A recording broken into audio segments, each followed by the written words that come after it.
Can you give an example of how that's worked out beautifully for a business owner? Yeah. So I'll give you one that's really recent, actually.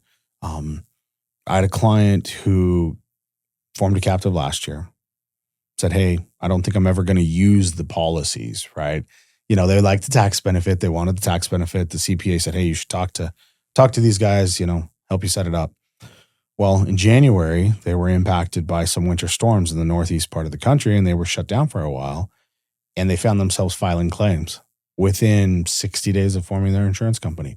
Never thought they would have to have it or make claims, but there they were. And we could tell those stories over and over again. I had a client, she was in a major city on the East Coast during COVID.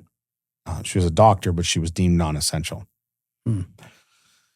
And she had, set up an insurance company the year before. I'm never, ever going to use it. I still remember, I'm never going to file a claim.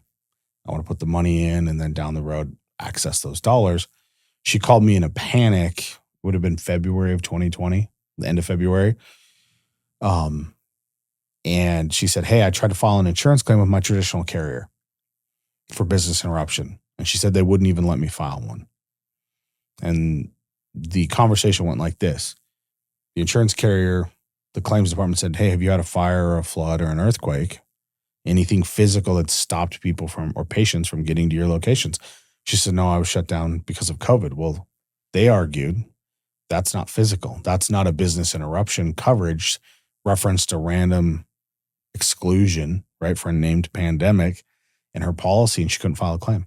And then she was able to file a claim for a contingent or a third-party business interruption claim with her captive, and she was able to infuse cash back into her business. Now, this is before the PPP program. It was before the ERC. And for her, it was a lifeline or a bridge to get to those programs. And so it just made her more resilient. I think she realized the value there.